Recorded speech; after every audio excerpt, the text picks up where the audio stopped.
Black Adam is out in theaters after more than a decade spent in development, the latest installment in the DC Extended Universe, starring Dwayne "The Rock" Johnson, Aldis Hodge and Pierce Brosnan. The film opens with a shitty voiceover narration telling the story that happened 5,000 years ago in the fictional city-state of Kandak. Enslaved by their king, the people were mining for a magical substance called Eternium, until one day a young boy rebelled and inspired an uprising. When he was going to be executed by the king, a true Deus Ex Machina happened. Wizards appeared to give him magical powers, exactly the same way it happened in the movie Shazam. In fact, Black Adam is one of the main enemies of Shazam in the comic books, and they're supposed to meet at some point in the movies as well. Anyway, the newly empowered Black Adam fought the king, who now also owned a demonic crown made of Eternium, and then disappeared, never to return. Modern-day Kandak is once again being kept under the heel. This time it's a group of international mercenaries looking for the very same crown. A group of locals, led by a woman named Adriana, locate the crown in a tomb. But as they are cornered by the mercenaries, Adriana does a Hail Mary and attempts to summon the legendary hero, the Black Adam, from his tomb. And she succeeds. He does come, but it turns out he's not that much of a hero. He does wreck the mercenaries only because they annoy him, and then just fucks off to explore the city. But because he is deemed a threat, a group of other superheroes called the Justice Society come to pay him a visit and make him renounce his powers. Fighting ensues. In the meantime, the crown is still being moved between places and characters, and eventually, of course, the thing that everyone on the internet feared would happen happens, which is that there is suddenly a bigger villain and Adam has to team up with the good guys to defeat him.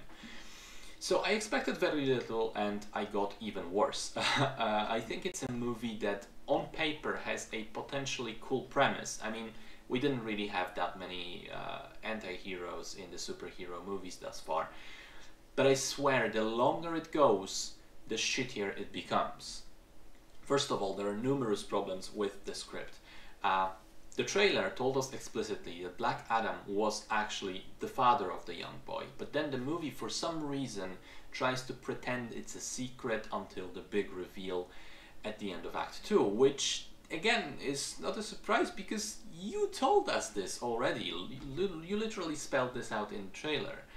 Also, that reveal makes no sense whatsoever because it explains that the boy has been active with his Shazam powers for some time before the king retaliated. Which of course begs the question, what was he doing with those powers if he clearly never deposed the king, if the king was still in power? So he never liberated his people, which was his entire motivation in the first place. Then there's the whole thing with the Justice Society, which is a bunch of previously unseen characters. And I just thought, you know what, it would be so much cooler if this was an already established group coming in to fight Adam, some people who we already have an emotional attachment to, and we also know their power levels, so the fight gives us an idea of how strong each of them is. I don't know, someone like the Justice League. I mean, what's the point of having a shared universe if you're unwilling to cross characters over between the movies? Also, there's a huge problem with the characters in the film, where The Rock is just being The Rock, whether you like it or not. Pierce Brosnan and Aldis Hodge are doing a good job with Dr. Fate and Hawkman respectively, but everyone else around them is stupid and unlikable and one note. Special shout out to the skateboard kid, child of the woman Adriana, who is basically the most annoying side character in the entire DC, and for some reason he is like in 80% of the movie.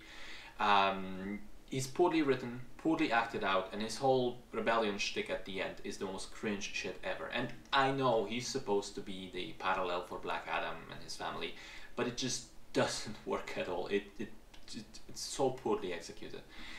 And that's not the end of it. The writing for the characters is wildly inconsistent. Like, even Black Adam himself is sometimes cluelessly serious and literal, like Drax in Guardians of the Galaxy, and sometimes he's suddenly witty and sarcastic, and a few times those things happen in the same scene and they just don't work together. There are essentially no stakes in the film because the fights are poorly edited CG mess where nobody ever gets hurt, even if they're thrown through buildings and smashed into streets. There's no blood, The film never bothers to explain what are the superpowers of everyone else apart from Adam, so we don't know how they can be as durable as they are, but apparently everyone, except for the nameless mercenaries, is just indestructible. So at some point I really stopped caring about those fights because they were inconsequential anyway. And also, the Eternium thing is established very early on as a weapon that can hurt Adam, and when we see that the mercenaries have guns that use it, and then it just never appears back on the screen ever again. What is this?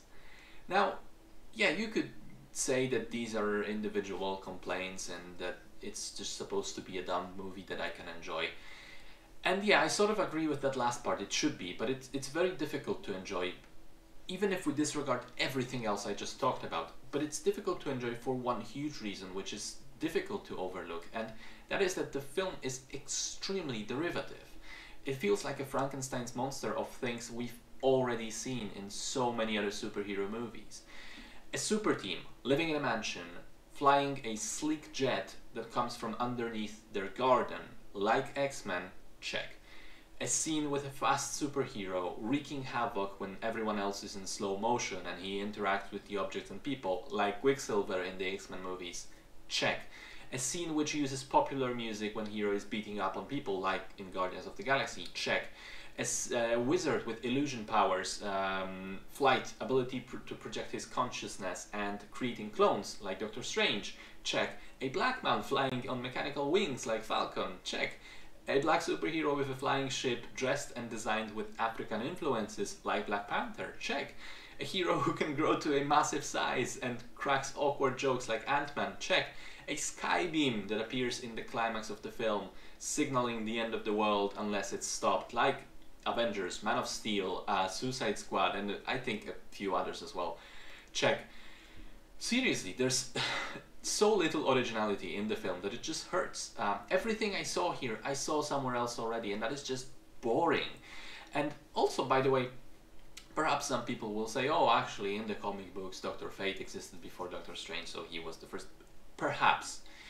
But I don't care, because I'm just a fan of the movies in this scenario, and all of this stuff has already been done in different movies. So either do something else or make this so interesting that I prefer it even though it comes second. As it is, neither of these things happen. It just makes me kind of sad, because I do think that the idea for Black Adam is pretty cool. I do like The Rock in movies, even if it's just The Rock every time. I did like his intro scene at the beginning of the film. I did enjoy Pierce Brosnan and Aldous Hodge. But man, it's just tiny elements of potential in a giant steaming pile of shit. As a final point, I want to mention the music. The trailer for the film featured this amazing theme for Black Adam, and I expected that even if the movie would suck, at least the score would be awesome, as it usually is for DC films. But get this, that theme is never used in the film. Never, not once, not even in the ending credits. Why would you write such a cool piece of music, market the movie with it, and then just never use it? It's baffling, and I think it's a good summary of the entire film. It's just that none of the people involved seem to have any idea of how to make a good movie, even if they are handed elements that should allow them to do so relatively easily. It's a complete mess. It's derivative, boring, unexciting, and corporate. I know it's supposed to be light-hearted popcorn fun, but I didn't experience almost any of that fun.